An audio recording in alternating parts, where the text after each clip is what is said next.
Welcome to Dark Psychology World Channel. What we bring is the 38 letters from J.D. Rockefeller to his son, perspectives, ideology, and wisdom. Letter 22, How to Find the Perfect Solution to a Problem. Dear John, do you think Rogers can take on the heavy responsibility? Unique point of view. I cannot agree. In fact, I have worked hard on this. But the result was quite disappointing to me.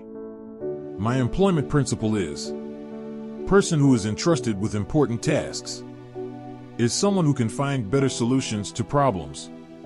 But Rogers is clearly not qualified, because he is a person who is lazy to think.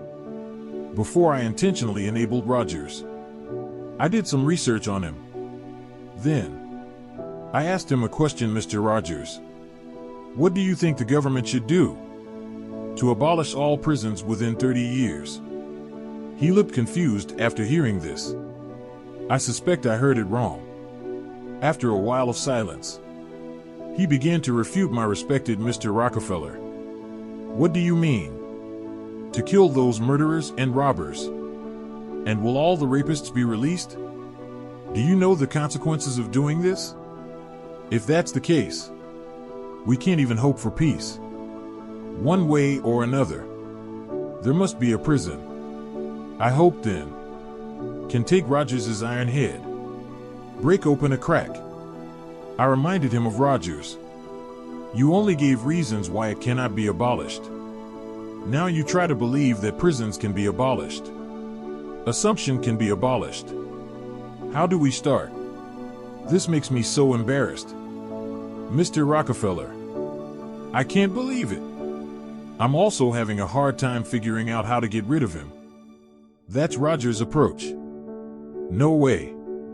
I can't imagine if he was asked to take on the heavy responsibility. When opportunity or crisis comes, will he use all his ingenuity to actively respond to? I don't trust Rogers. He will only turn hope into disappointment. Find better ways to solve problems is an excellent finish to any guarantee of things. This does not require superhuman intelligence. What matters is a belief. Believe that you can do things well.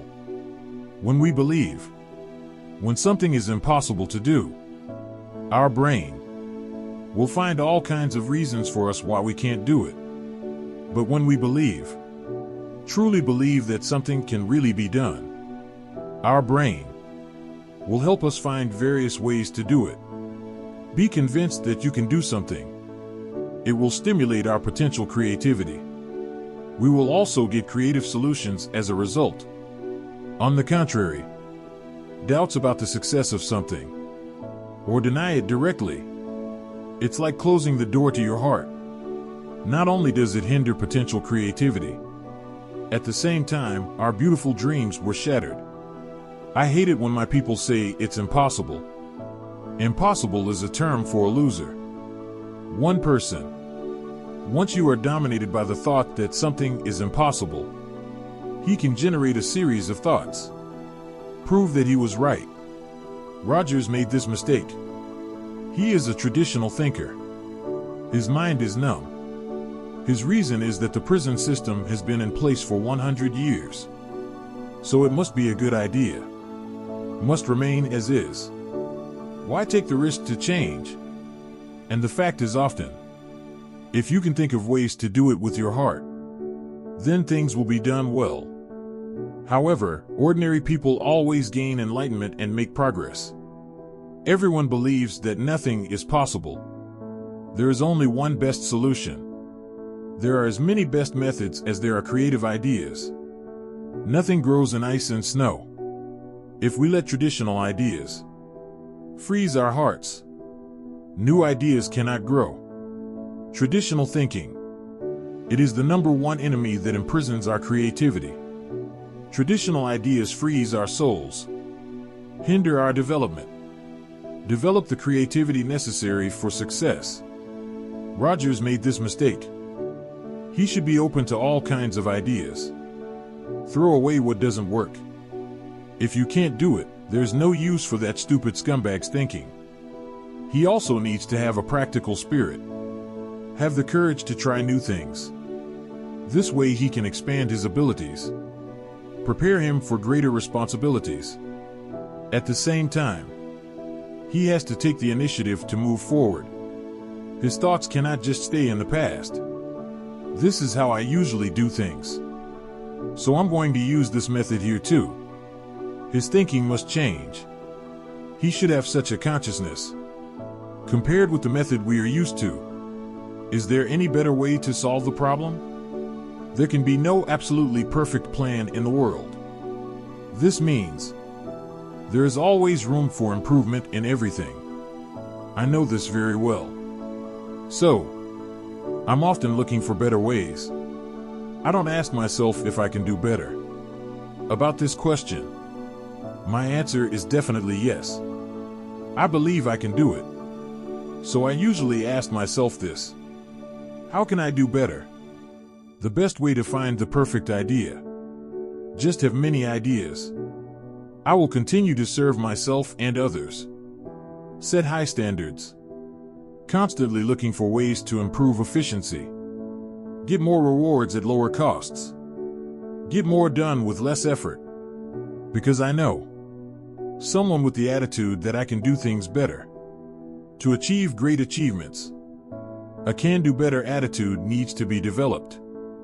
Think about it every day. How can I do my job better today? How can I motivate my employees today? What other special services can I provide to the company? How can I make my work more efficient? This exercise is simple, but it works. You can try. Look, I'm sure you'll find countless creative ways to win greater success. Our attitude determines our abilities. I have said it more than once. As long as we believe in ourselves, how much can we do? How much can we do? Because behind your full belief, it is the tapping of huge potential. We will therefore think creatively of various ways to solve problems. It is foolish to refuse the challenge of the heart. We need to concentrate our thoughts on how to do better and more. During this process, many creative approaches will come to you unexpectedly.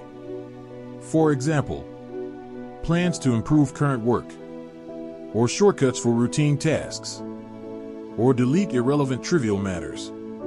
In other words, ways that allow us to do more. Most of them appear when you are thinking positively. John, you can talk to Rogers. I hope he can change. Until then, he might have had a good life. Love you, Father. Thanks for listening to Dark Psychology World Channel. We will continue to bring you in the next issue 38 Letters from J.D. Rockefeller to his son.